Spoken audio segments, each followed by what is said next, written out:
Yuk jadi bagian dari dakwah kami. Dukung operasional dakwah dan sosial kami, raih pahala amal jariah yang terus mengalir sampai hari kiamat.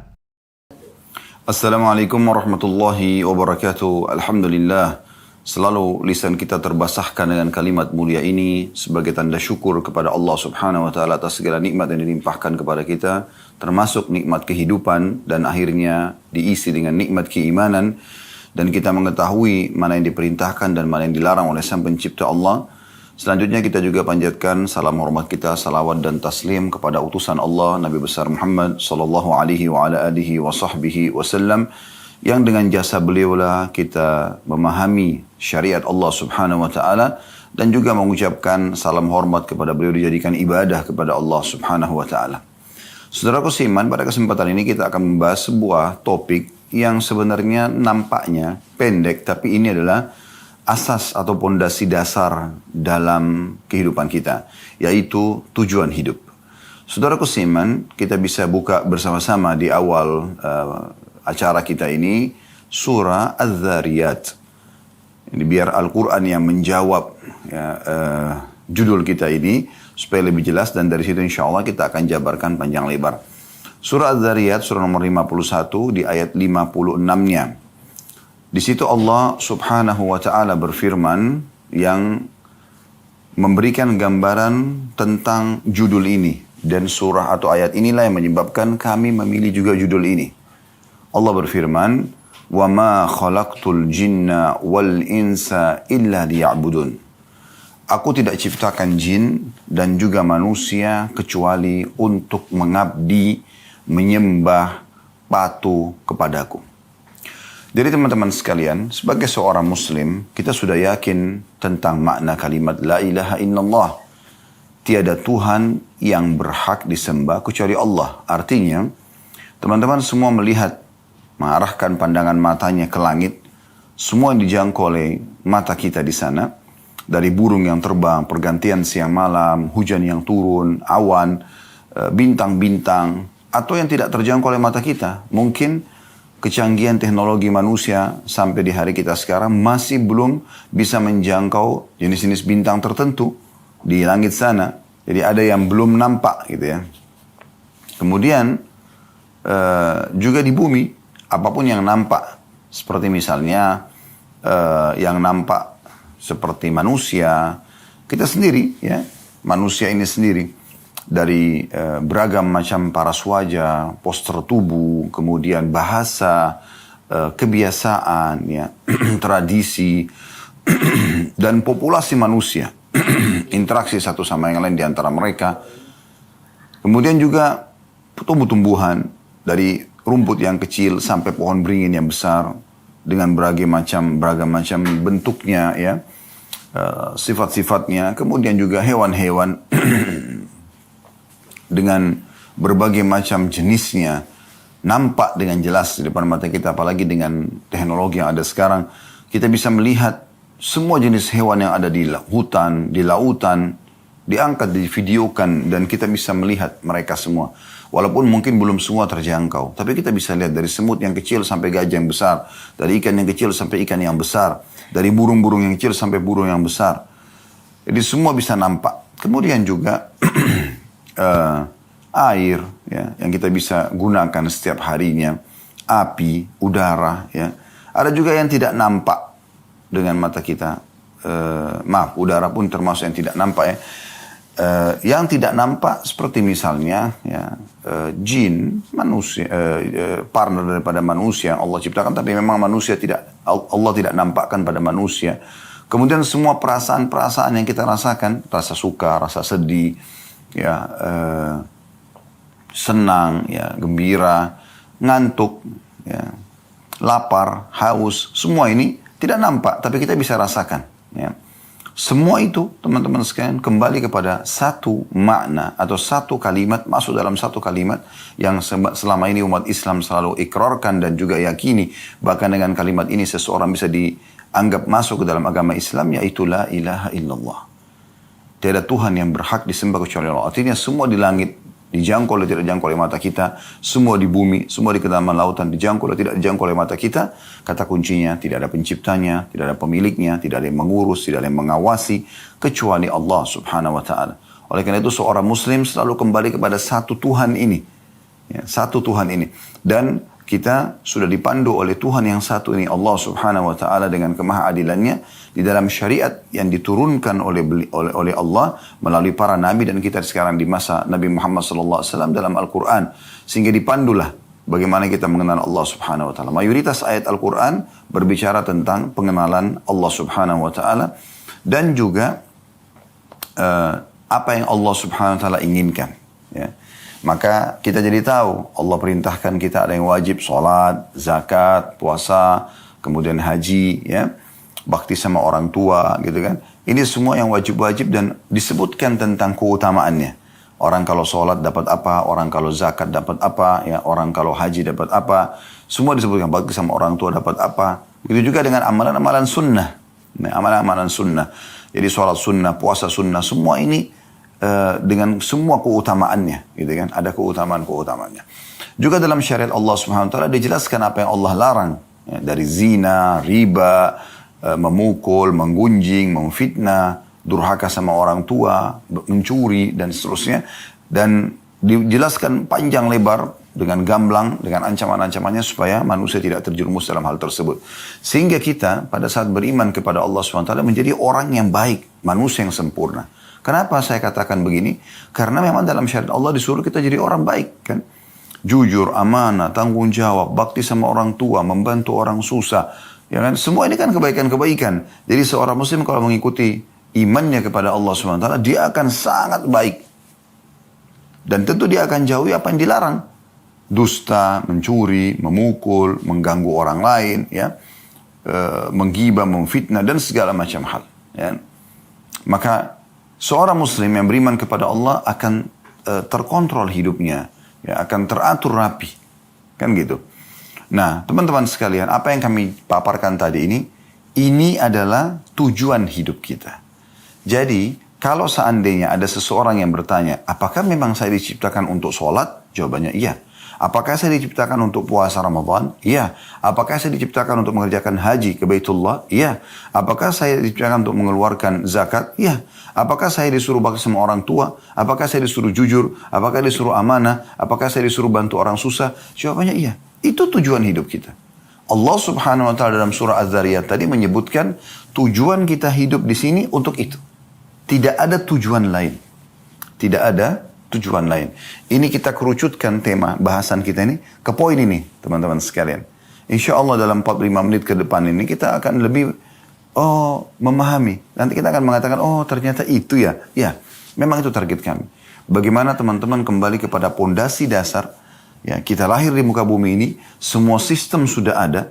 Tiba-tiba kita cuma tahu, ini ibu saya, ini ayah saya. Dan kita tidak bisa mengubah status itu.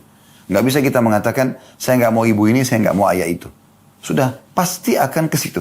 Ada sistem yang mengatur kita. Berarti ada Tuhan yang mengatur ini semua. Ya. Dan pada saat itu, kita akan diurus dari kecil. Dirawat. Kita cuma tahu menangis waktu masih bayi. Kalau tidak suka atau kita, buang air besar, buang air kecil, lapar. Semua hanya dengan tangisan. Dan dengan segera ibu kita langsung datang mengurus kita. Ayah kita sibuk mencari nafkah untuk membiayai hidup kita. Sampai akhirnya kita tumbuh besar, sekolah, seperti biasalah kehidupan kita. Sampai akhirnya kita menikah dan akhirnya kita pun berstatus suami atau istri. Kemudian kita berstatus ayah ataupun ibu. Ya. Dan akhirnya kita juga akan bersama dengan orang-orang tua kita yang terdahulu, yaitu meninggal dunia dan kembali kepada Tuhannya Allah subhanahu wa ta'ala. Ini rukun iman kita sebagai seorang muslim. Nah, kembali ke pondasi ini penting sekali, teman-teman sekalian. Kenapa banyak orang menghabis-habiskan waktunya pada hal yang tidak bermanfaat? Apalagi kepada kemaksiatan. Membuang-buang waktu, ya. Daripada dia menikah, melampiaskan biologisnya pada yang halal, dia pergi kepada perzinahan. Daripada dia, ya, bertransaksi dengan jual beli, kejujuran, transparansi, maka dia pergi ke riba, gitu kan? Dan kezaliman, penipuan. Nah ini, kenapa? Karena dia tidak paham tujuan hidupnya. Tujuan hidup sebenarnya untuk menjadi orang baik. Untuk menjadi orang patuh kepada Allah.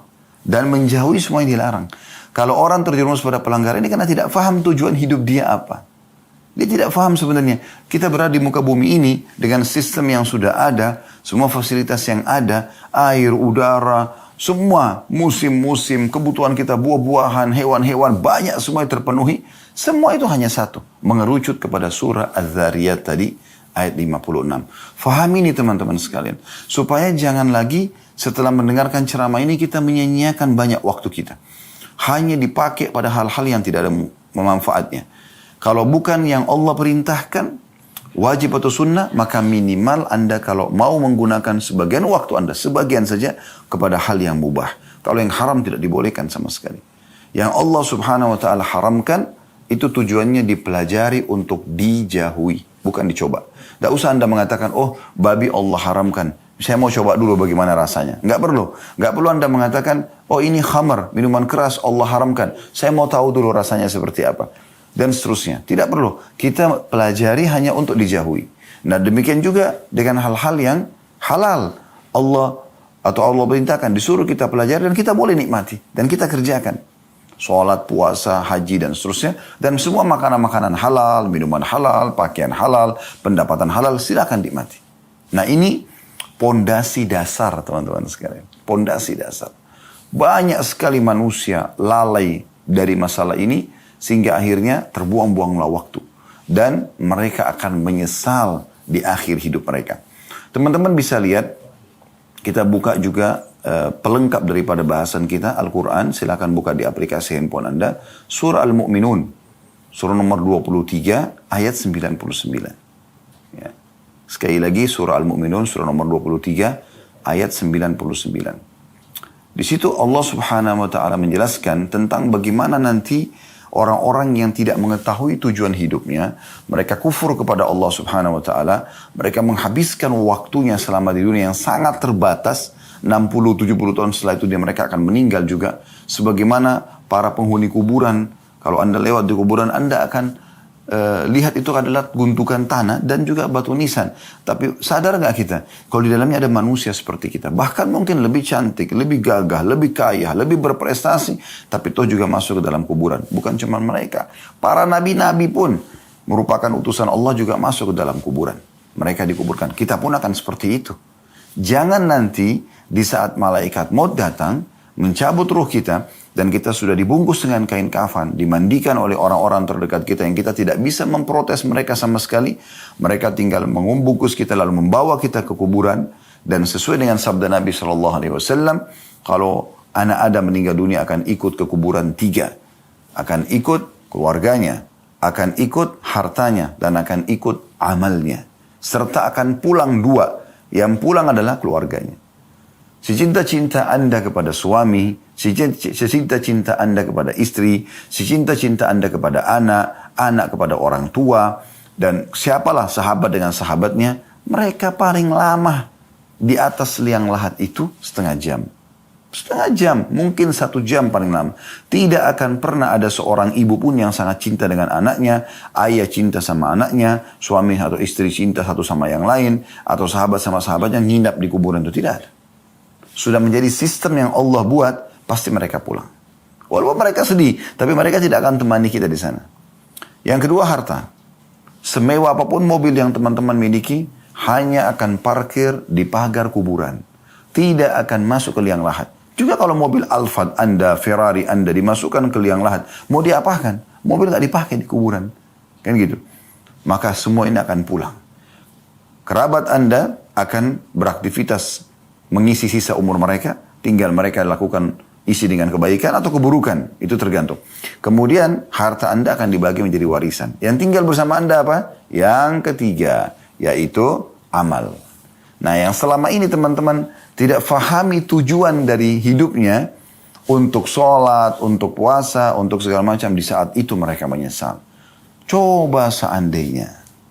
Nah perhatikan tadi surah Al-Mu'minun kita bacakan, ya. Allah subhanahu wa ta'ala berfirman, qala rabbirji'un.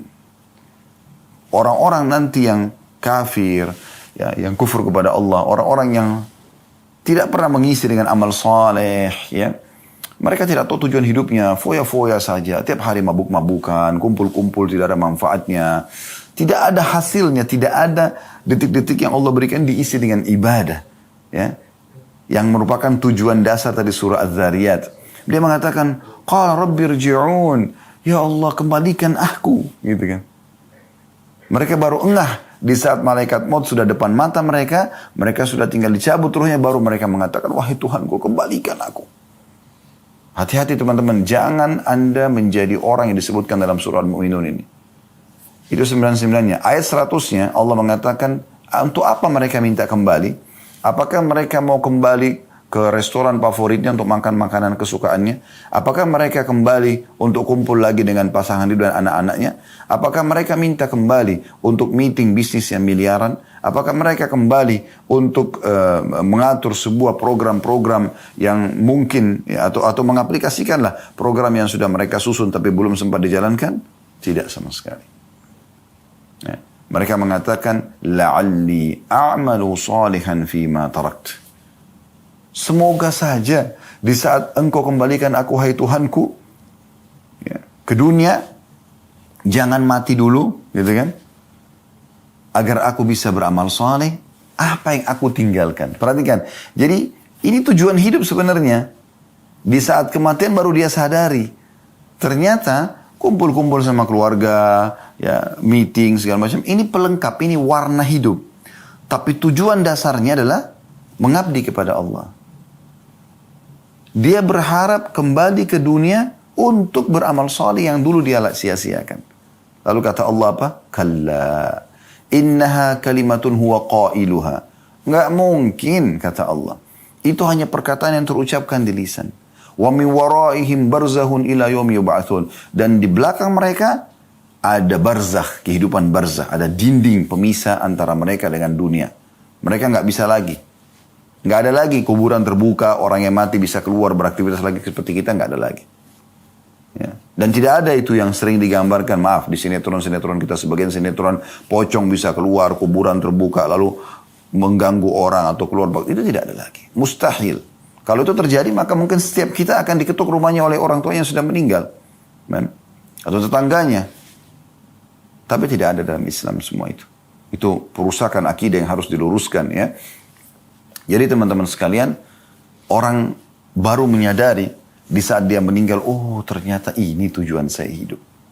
Ya. Sekarang saya kasih contoh rasional. Kalau teman-teman, misal kita anggap di titik ini, tiba-tiba ada malaikat maut di depan mata kita. Dan itu pasti terjadi, demi Allah akan terjadi teman-teman. Saya bukan menakut-nakuti, tapi kita pasti akan begitu. Saya atau Anda lebih dulu, kita semua sedang menuju ke liang lahat kita. Di saat malaikat maut itu datang, antara Anda sama malaikat maut itu, saya saja di ruangan ini, di studio ini, bisa tiba-tiba lihat malaikat maut. Anda semua tidak tahu. Kan begitu orang kalau mau meninggal, kan tidak ada yang bisa lihat malaikat maut. Allah hijab matanya, tidak bisa dia lihat. Tapi tiba-tiba, seperkasa apapun ya, orang itu, sepintar apapun dia, sekaya apapun dia, pada saat itu hitungan detik dia akan meninggal. Ruhnya dicabut, selesai. Itu fakta. Gitu kan? Pastikan. Sebagaimana Allah sebutkan dalam surah Al-Imran, kullu nafsin za'iqatul maut, semua jiwa pasti akan mati. Tidak mungkin tidak gitu. Nah, di saat Anda menghadapi kematian tersebut, ya, malaikat maut misalnya menyampaikan kepada Anda, wahai fulan, Allah masih memberikan sekarang kamu kesempatan setengah jam. Setelah itu saya akan cabut ruh kamu. Kira-kira teman-teman, saya ingin tanya, coba bayangkan ini. Saya mau tanya, kalau setengah jam itu Allah berikan kesempatan, apa yang akan Anda lakukan? Saya kembali mengingatkan tadi apa yang saya ulangi. Apakah Anda akan cari lagi makanan favorit Anda yang setiap hari Anda sibuk mencari restoran makanan favorit tersebut? Padahal sebenarnya seorang muslim, makan yang ada, syukuri yang ada, kan gitu. Walaupun boleh, bukan tidak boleh kita mencari makanan kesukaan kita. Tapi jangan berlebihan teman-teman. Ada orang kadang-kadang untuk mengejar kuliner aja sampai sekian jam naik mobil. 3 jam, 4 jam gitu kan. Hanya untuk mengejar sebuah kuliner. Kalau kita kebetulan ke sana, makan. Nggak masalah. Nikmatin yang halal. Allah bolehkan itu. Tapi habiskan waktu dalam keseharian pada hal-hal yang tidak diperlukan untuk apa. Toh juga makanan itu rasanya di mana? Di ujung lidah. Anda bisa rasakan, oh ini sambal, oh ini rendang, oh ini ayam, oh ini nasi. Di ujung lidah. Kalau sudah lewat sepertiga jari kita, ini kan ada garis-garis ini. Sepertiga jari ini ke tenggorokan, kira-kira teman-teman, Anda masih bisa nggak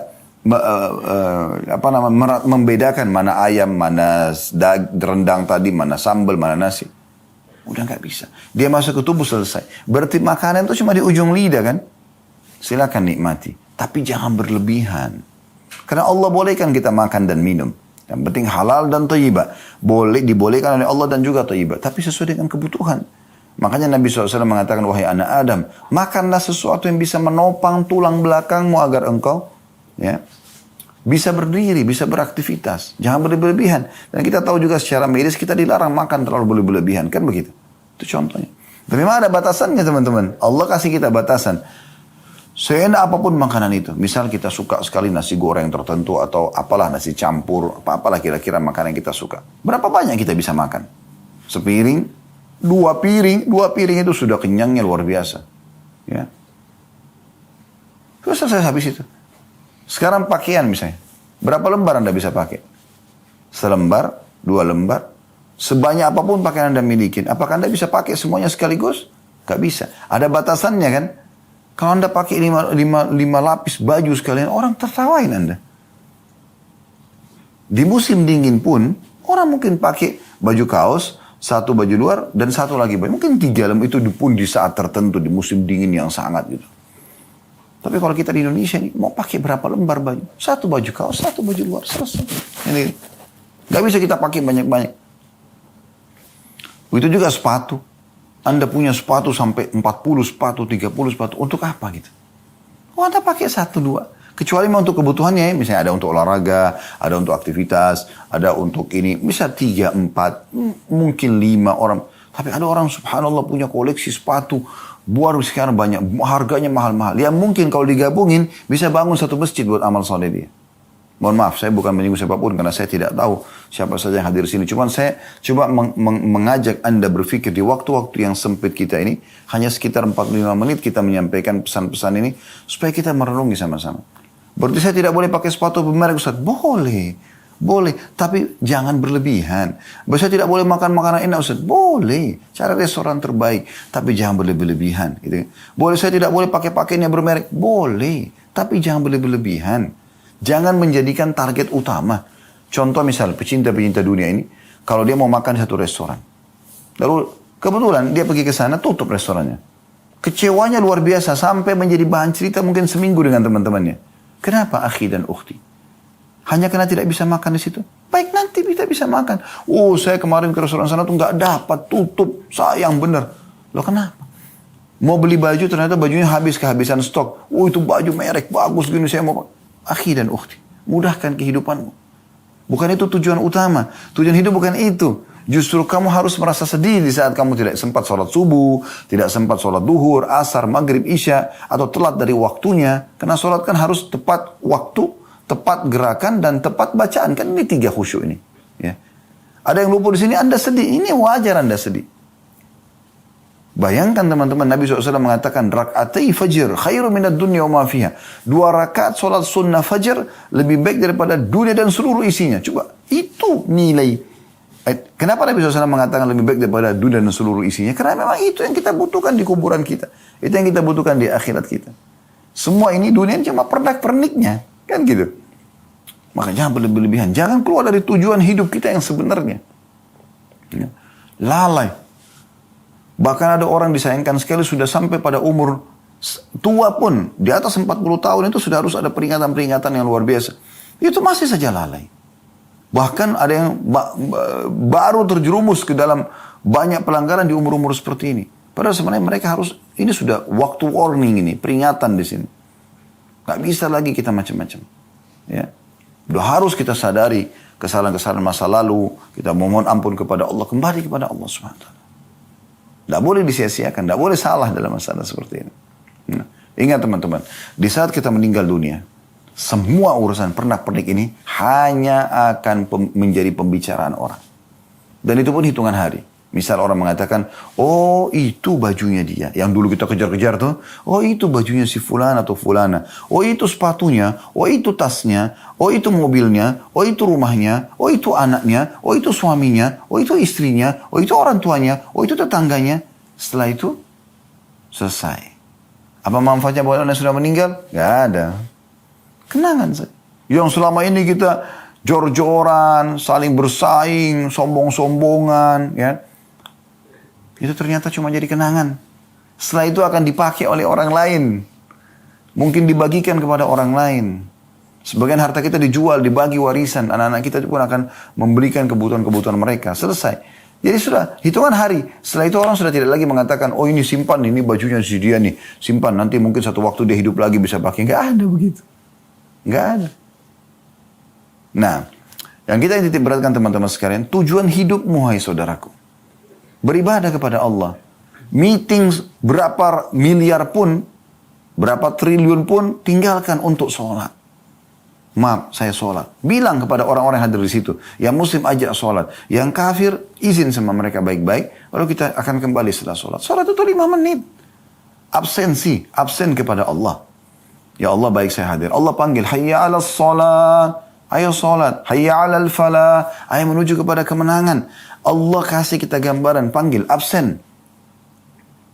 Kata Salamah bin Dinar rahimahullah, seorang ulama tabi'in, usahakan dimanapun Allah menginginkan kau hadir, kau ada di situ yang pertama. Sholat, zakat, Ramadan, kamu yang pertama, di saat pertama. Dan usahakan kamu yang paling jauh dari apa-apa yang telah Allah haramkan. Di situ baru kamu bisa menikmati keimanan itu. Sisi lain teman-teman sekalian. Ada juga ya pelengkap dari surah Al-Mu'minun ini. Ada surah Al-Munafikun. Ayat terakhirnya. Di situ juga orang-orang ada yang menyesal. Gitu kan. Surah Al-Munafikun ini jelas Anda tinggal cari di daftar isi. Lihat di akhir-akhir ayatnya. Allah mengatakan wa anfiqu mimma razaqnakum min qabli an ya'ti ahadakumul maut fayaqula rabbi laula akhartani ila ajalin qaribin fa asaddaq wa aku minas salihin. Kata Allah SWT, infakkan, segera keluarkan harta-hartamu di jalan Allah Subhanahu wa taala sebelum datang kepada seseorang dari kalian kematian. Lalu dia berkata pada saat itu, wahai Tuhanku, terlambatkan beberapa saat dulu kematianku. Untuk apa? Untuk makan makanan favorit, untuk ngobrol sama teman-teman, untuk biologis dengan pasangan? Nah. Fa'as-saddaq, agar aku bisa bersedekah. Wa aku minas salihin, dan aku menjadi orang-orang saleh. Tapi Allah mengatakan, wala yuakhirallahu nafsan idza ja'a ajaluha. Allah khabirun bima ta'malun. Allah tidak akan pernah menerlambatkan ajal seseorang kalau datang, dan Allah akan memberitahukan apa yang kalian kerjakan. Akhir surah Al-Munafikun. Ini pelengkap tadi yang surah Al-Mu'minun ayat 99 sampai tadi 101 gitu kan. Jadi teman-teman sadari poin ini. Tujuan kita mengadakan Zoom, taklim Zoom ini pada waktu ini, dan Anda pun meluangkan waktu, saya meluangkan waktu, mungkin kita punya aktivitas yang lain. Semua tidak ada lain kecuali untuk menyadari tujuan hidup kita apa. Dan tidak ada yang bisa menyelamatkan diri kita kecuali kita sendiri teman-teman sekalian. Allah Subhanahu wa taala mengingatkan dalam Al-Qur'an, "Innallaha la yughayyiru ma biqaumin hatta yughayyiru ma bi anfusihim." Allah tidak akan mengubah nasib satu kaum sampai mereka mengubah nasib mereka sendiri. Kalau Bapak Ibu tidak segera menyelamatkan dirinya, menyadari masalah ini, maka pastikan teman-teman sekalian kalau Anda akan menyesal nanti di akhir ajal nanti. Dan ingat teman-teman, jangan pernah bangga dengan amal soleh yang pernah kita kerjakan. Oh, saya sudah sekian kali haji, sudah sekian kali umrah, umur saya sudah sekian puluh tahun, saya sudah berapa kali sholat, ya saya sudah bakti sama orang tua saya. Jangan pernah berbangga dengan itu. Karena Anda tidak pernah tahu apakah itu sudah diterima dengan pahala sempurna atau tidak. Oleh karena itu kita selalu disuruh berbuat amal soleh setiap hari selama ajal kita belum datang. Kenapa teman-teman kita selalu sholat tiap hari? Kenapa kita selalu baca bismillah setiap kali mau makan dan minum? Kenapa enggak sekali seumur hidup saja? Karena memang kita butuh memperbanyak amal soleh tersebut dan kita bersaing di situ untuk mendapatkan derajat tertinggi di surga nanti, di akhirat nanti. Teman-teman sekalian, saya ingin masuk kepada poin, lalu apa yang harus saya lakukan agar hidup saya ini sesuai dengan tujuannya. Yang pertama, teman-teman sekalian, bersyukur kepada Allah subhanahu wa ta'ala atas nikmat kehidupan yang Allah berikan ini. Dan syukur caranya adalah dengan menggunakan nikmat kehidupan ini pada ketaatan kepada Allah. Nah itu bentuk syukur.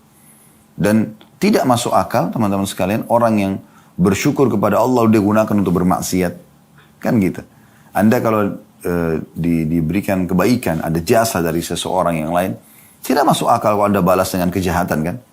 Harusnya Anda balas dengan kebaikan.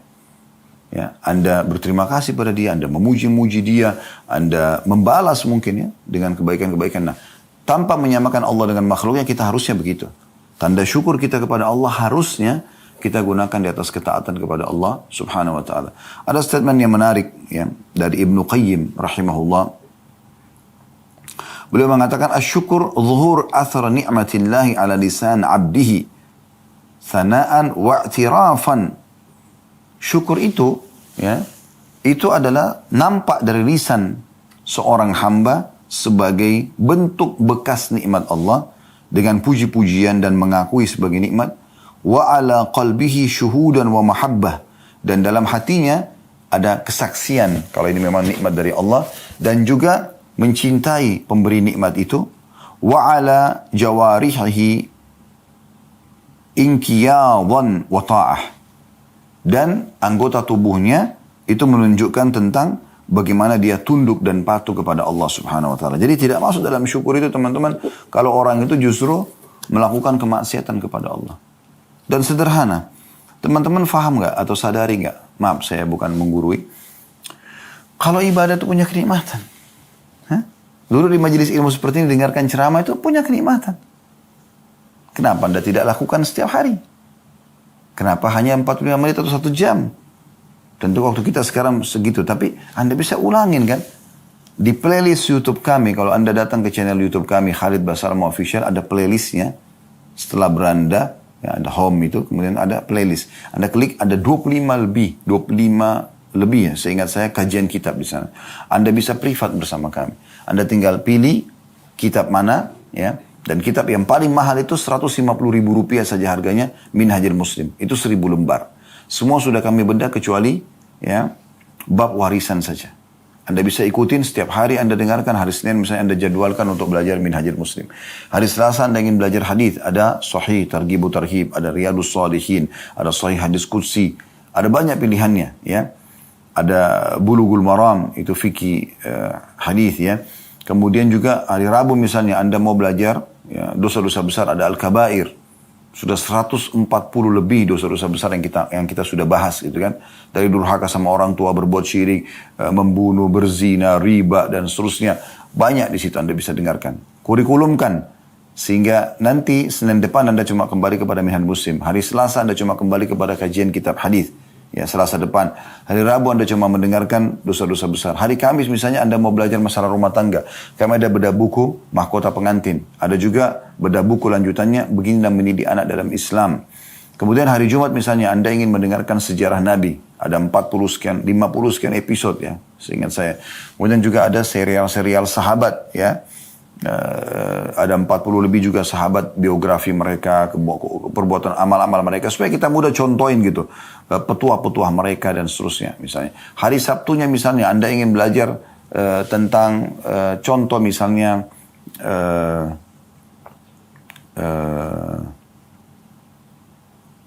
materi umum ya, seperti tablik akbar ya, seperti contoh materi-materi tazkiyatun nafs ya, pensucian jiwa. Kami ada bahasan banyak sekali tentang sabar, tentang syukur, ya, tentang tawakal. Ya. Ada juga di khutbah-khutbah Jumat, yang ada kumpulan khutbah Jumat.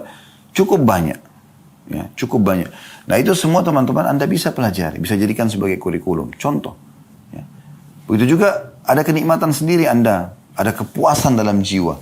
Di saat Anda mengerjakan ibadah apapun yang Anda tahu itu ada keutamaannya. Makanya kami selalu tekankan, teman-teman kalau mau kerjakan satu bentuk ketaatan kepada Allah, jangan kerjakan sampai Anda tahu janji Allah apa di ibadah tersebut. Misalnya, Anda mau rajin bersedekah. Bagaimana caranya? Supaya rajin Anda baca janji Allah di sedekah itu. Anda ketik di Google, keutamaan sedekah. Coba baca artikel-artikel situ. Anda ketik di YouTube, keutamaan sedekah. Banyak sekali ustadz-ustadz kiai-kiai kita menceritakan tentang masalah sedekah. Anda bisa dengarkan. Maka itu akan jadi motivasi buat Anda. Atau Anda beli buku. Seperti Riyadus Shalihin tadi yang sudah saya sebutkan. Anda bisa beli semua itu isinya keutamaan-keutamaan. Sahih Targhib Tarhib yang kita bedah di setiap hari Jumat itu juga ada keutamaan semuanya isinya. Ya. Kemudian Anda coba kerjakan setelah Anda tahu, oh saya dapat ini nih kalau saya sedekah. Saya dapat ini nih kalau saya sholat malam, kalau saya sholat duha. Maka Anda termotivasi untuk mengerjakan itu. Nah ini poin yang perlu untuk digarisbawahi ya. Jadi ini poin pertama saran kami, yaitu Anda bersyukur kepada Allah, dan syukur itu harus nampak teman-teman. Lisan kita selalu mengatakan Alhamdulillah. Ada yang mengatakan, oh rumahnya bagus bu ya pak ya, Alhamdulillah. Ini mobilnya bagus ya, Alhamdulillah. Oh Masya Allah, masih cantik atau makin cantik, makin gagah, Alhamdulillah. Oh Masya Allah ada jabatan, semua Alhamdulillah. Syukur kepada Allah. Karena memang itu tidak ada daya dan kekuatan kita kecuali dari Allah SWT. Bahkan kalau Anda mau, Anda ikuti dengan tawadhu, merendah. Anda mengatakan, iya Allah amanahkan kepada saya. Alhamdulillah Allah amanahkan rumah ini, Allah amanahkan mobil ini, Allah amanahkan anak-anak ini, Allah amanahkan suami atau istri ini, Allah amanahkan jabatan ini. Kita katakan begitu. Karena memang itu bukan milik kita. Setiap saat kan kita bisa tinggalkan. Tadi saya sudah kasih contoh kalau kita meninggal dunia ya. Jadi kita seperti itu, bersyukur kepada Allah. Nampak di lisan dengan i'tiraf, tadi kata Ibnu Qayyim rahimahullah, dengan nampak bersyukur. Kemudian di hati kita yakini memang, oh ini nikmat Allah. Besarkan nikmat itu teman-teman walaupun kecil. Besarkan dia. Kita bisa hirup oksigen, ini sebuah nikmat yang besar. Dan yang kita bisa mendengar sebuah nikmat yang besar. Bahkan mohon maaf, Anda bisa buang air besar, mengeluarkan angin, buang air kecil. Nikmat Allah yang besar. Bayangkan banyak orang dirawat gara-gara tidak bisa buang air besar, tidak bisa buang air kecil. Terlalu banyak nikmat Allah yang melimpah ya. Yang kadang-kadang manusia karena termudahkan depan mata dia, maka dia anggap remeh. Nah ini penting sekali teman-teman sekalian. Syukuri nikmat Allah subhanahu wa ta'ala. Yang kedua, yang harus Anda lakukan, ya, mulailah Anda membuat program-program ibadah Anda. Dan mulai dengan hal-hal yang wajib saja dulu. Tata sholat Anda. Sholat 5 waktu. Azan, nggak ada kegiatan lain. Sholat. Apapun konsekuensinya. Nggak, saya harus sholat. Karena ini kewajiban. Kalau bertemu antara hak wajibnya Allah dengan hak wajibnya makhluk, misalnya Anda mau sholat 5 waktu, ada panggilan suami bagi ibu-ibu, ada panggilan orang tua, itu juga wajib dalam agama Islam. Tapi karena bertemu dengan hak wajibnya Allah, harus kita dahulukan haknya Allah. Sholat dulu. Ada kalau lagi sholat biar dipanggil suami, dipanggil orang tua, nggak boleh kita batalin. Beda kalau hak Allah yang sunnah, sholat sunnah, bertemu dengan hak wajibnya makhluk. Misalnya Anda lagi sholat sunnah dipanggil oleh suami atau dipanggil oleh orang tua kita, boleh kita batalin sholat sunnah itu. Karena memang yang wajib kita dahulukan. Tapi kalau ketemu dengan yang wajib tidak bisa. Tata hidup Anda, ibadah Anda mulai dari yang wajib. Tingkatkan kualitasnya dan tingkatkan kuantitasnya bagi yang bisa ditingkatkan kuantitasnya. Ya, maaf, kuantitas di wajib ini tidak ada. Kualitas, nanti di sunnah itu ada. Kualitas yang Anda tingkatkan. Sholat misalnya, Anda tadi 3 poin saya bilang. Tepat waktu. Azan kerjakan di awal waktu. Karena kata Nabi SAW itu ditanya oleh seorang sahabat, amal apa yang paling Allah cintai? Beliau mengatakan sholat di awal waktunya. Kemudian tepat gerakan. Pelajari baik-baik gerakan-gerakan sholatnya. Ya. Tentu dimulai dari wudu. Kemudian yang selanjutnya adalah tepat bacaannya. Tingkatkan kualitasnya dari sebelumnya. Mulai dari sini insya Allah akan baik semuanya. Kalau ini sudah berjalan bagus, baru kemudian Anda masuk ke sholat-sholat sunnah. Dan jangan kagetkan diri kita. Sholat malam, atau sholat yang berdekatan dengan sholat wajib dulu deh. Sunnah rawatib, qobliyah, ba'diyah, ya. Mulai. Anda baca keutamaannya. Ya. Kata Nabi SAW, siapa yang menjaga 12 rakaat sehari semalam, maka Allah akan bangunkan baginya istana di surga. Kan gitu, ada sholat-sholat sebelum dan sesudah wajib. 2 rakaat sebelum subuh, ada 4 rakaat sebelum duhur, 2 rakaat sudah duhur, 2 rakaat setelah maghrib, 2 rakaat setelah isya. Itu 12 rakaat misalnya. Kemudian Anda ya tingkatkan ke sholat malam, ya, tingkatkan ke sholat taubat. Jadi Anda mulai tingkatkan ke yang lain. Kalau Anda misalnya sudah mulai rutin mengerjakan sholat malam 2 rakaat, Anda tingkatkan lagi ke 4 rakaat, tingkatkan lagi ke 8 rakaat, sampai nanti Anda 11 rakaat. Setelah itu Anda konsisten menjaganya. Nah, di sini, di sholat sunnah, tadi saya bilang ditambah. Selain kualitas, Anda tingkatkan kuantitasnya. Kuantitas maksudnya apa?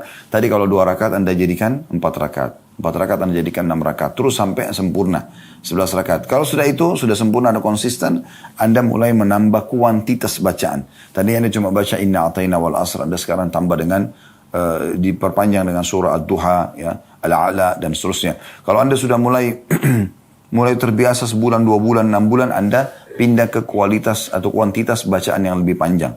Di sholat-sholat sunnah teman-teman, fatwa ulama sudah membolehkan kita memegang mushaf, memegang Quran, atau memegang aplikasi Al-Quran di handphone kita. Sambil baca dari awal Al-Baqarah sampai khatam nanti dengan sholat malam Anda. Kan gitu. Ini boleh. Baik, ini sholat. Misalnya terus Anda pindah ke puasa Ramadan. Ya. Anda jaga kualitasnya. Ya.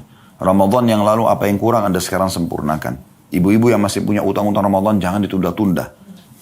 Usahakan pada saat sudah sudah selesai Lebaran Idul Fitri, Anda sudah langsung masuk ke masuk ke kalau Anda sudah kerjakan puasa Ramadannya, Anda mungkin ada hal-hal yang utang Ramadan tadi, kalau Anda punya utang dulunya Anda suka tunda-tunda sampai menjelang Ramadan akan datang, sekarang Anda kerjakan lebih cepat, ya. Begitu selesai Lebaran Anda sudah langsung bayar utang Anda tanpa Anda utang, supaya kalau Anda meninggal tidak ada beban, gitu kan. Kemudian kalau sudah Anda mulai pindah ke puasa-puasa sunnah, Senin, Kamis, Ayyamul Bid, ya. Anda coba lakukan, tingkatkan. Ini harus Anda sendiri yang lakukan. Begitu juga dengan zakat, setahun sekali. Baik, ada zakat, ada sedekah. Kalau sedekah setiap hari kita dianjurkan. Ada haji, sekarang setahun sekali, ya kan? Dan ada umrah yang bisa kita kerjakan sepanjang tahun. Maka ini semua buat program hidup Anda, mulai dari yang wajib, kemudian Anda sempurnakan dengan yang sunnah. Yang ketiga teman-teman sekalian, jauhi semua kemaksiatan. Tutup semua keran-kerannya. Dimulai dari yang wajib. Dimulai maksudnya yang haram. Ya, dimulai dari yang haram. Ya, ini harus difahami baik-baik. Jadi, apapun yang haram Anda tinggalkan. Tidak boleh sama sekali Anda biarkan pintu terbuka. Masa lalu biarkan berlalu. Setelah taklim ini tidak boleh lagi. Begitu juga nanti kalau sudah Anda maksimal meninggalkan yang haram, Anda pindah ke yang makruh. Makruh pun jangan dikerjakan. Karena memang kedua hal ini dilarang dalam agama, walaupun makruh tidak berdosa kalau dikerjakan, tapi tinggalkan. Minum berdiri, makan berdiri, kan itu semua makruh hukumnya. Tapi usahakan tinggalkan, supaya nanti lama-lama Anda kan menuju kepada kesempurnaan apa merupakan tujuan hidup Anda. Dan yang terakhir teman-teman, yang keempat, banyak berdoa kepada Allah Subhanahu wa taala. Banyak berdoa kepada Allah Subhanahu wa taala, dan ingat berdoa ini harus diikutkan juga dengan ada poin kelima sih, ya. Setelah berdoa kepada Allah Subhanahu wa taala, yang kelima itu komunitas. Komunitas kita harus komunitas yang baik, yang sehat. Karena kalau kita berteman dengan 10 orang yang jauh dari agama, kita akan terpengaruh. Kita berteman dengan 10 orang penghafal Quran, kita juga akan terpengaruh. Jadi hati-hati. Hati-hati sekali. Kata Nabi SAW, Al-maru ala dini khalili. Seseorang sesuai dengan agama temannya atau lingkungannya. Falyandur ahadukum ila man yukhalil. Maka harus kalian melihat siapa yang kalian jadikan sebagai teman kalian. Jadi pilihlah teman-teman yang bisa memberikan kita motivasi untuk selalu beriman kepada Allah di dunia, beramal soleh, bersaing dalam masalah itu, dan di akhirat dia bisa memberikan syafaatnya. Bukan justru orang di dunia menyesatkan kita, di akhirat malah bisa menarik kita ke api neraka. Wa na'udzubillah. Semoga bermanfaat dan semoga Allah SWT menyatukan kita di surga Firdausnya tanpa hisab sebagaimana disatukan dalam majelis ilmu yang mulia ini. Dan kalau ada benar pasti dari Allah Subhanahu wa taala, kalau salah dari saya teman-teman sekalian mohon dimaafkan. Subhanakallahumma bihamdika asyhadu an la ilaha illa anta astaghfiruka wa atubu ilaik. Wassalamualaikum warahmatullahi wabarakatuh.